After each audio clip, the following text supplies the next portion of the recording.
अस्सलाम वालेकुम दोस्तों, क्या आयो मेरे वहाँ सब ठीक होंदा। दोस्तों अॼु को वीडियो उहे दोस्त फुल ॾिसनि जेके निसार शाह उर्फ आचर जा फैन आहिनि, जेके भी आचर जा फैन आहिनि।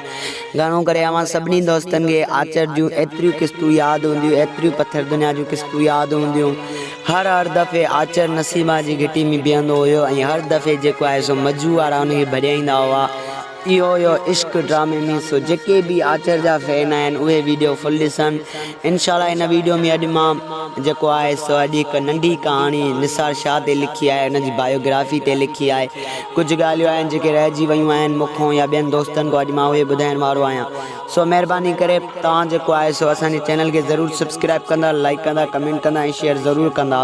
दोस्तों अॼु मां तव्हांखे हिकु कहाणी निसार शाह जे ड्रामनि जी बारे में तव्हांखे ॿुधाईंदो हलां त निसार शाह हर ड्रामे में हूअं त हिकु ई ॻोठ में रिकॉर्डिंग कई वेंदी आहे, पर मां जेको ड्रामनि जी फील्ड में अञा ताईं शूटिंग जे दौरान वियल आहियां, उन्हनि सभिनी सां मिलियो आहियां त मूंखे कहिड़ी कहिड़ी अॼु ताईं ख़बर पइजी चुकी आहे ड्रामनि जे बारे में। अॼु मां सभु कुझु तव्हां सां शेयर करण वारो आहियां।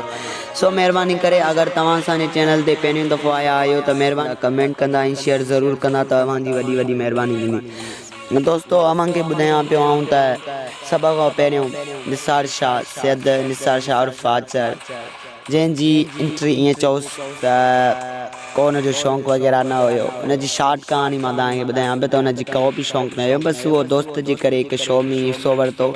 उन खां पोइ चइबो आहे त हिकु शो ॿियो शो ईअं आहिस्ते आहिस्ते ड्रामनि जी फील्ड में अची वियो। उन खां पोइ घणेई ड्रामा जेको आहे निसार शाह कया, पर जेको आहे निसार शाह जो पहिरियों ड्रामो एंट्री थी वकोरियल वजूद, उन खां पोइ उनखे हल्को रोल ॾिनो वियो। उन खां बाद में वरी पत्थर दुनिया में पहिरियों बि तव्हां ॾिठो हूंदो निसार शाह खे पहिरियों सफ़ा हल्को रोल ॾिनल आहे ऐं उथंदे क़िस्तनि में निसार शाह जो एतिरो ॻाल्हाइण ई कोन्हे। हली हली निसार शाह पोइ इहो 32 न 28 क़िस्तनि खां पोइ हुनजो घणो ॻाल्हाइणु थियो, उनखे पोइ घणो मौक़ो ॾिनो वियो ऐं पोइ हुन जोहर ॾेखारिया एक्टिंग जा। उन खां पोइ हुनखे जेको आहे सो इश्क करायो वियो नसीबा सां ऐं उहो जेको आहे सो बाक़ाइदे हिकु ड्रामो हलियो ऐं बाक़ाइदे हुन माण्हुनि चाह सां ॾिठो। वरी निसार शाह खे जेको आहे सो 286 क़िस्त में ख़तमु करायो वियो।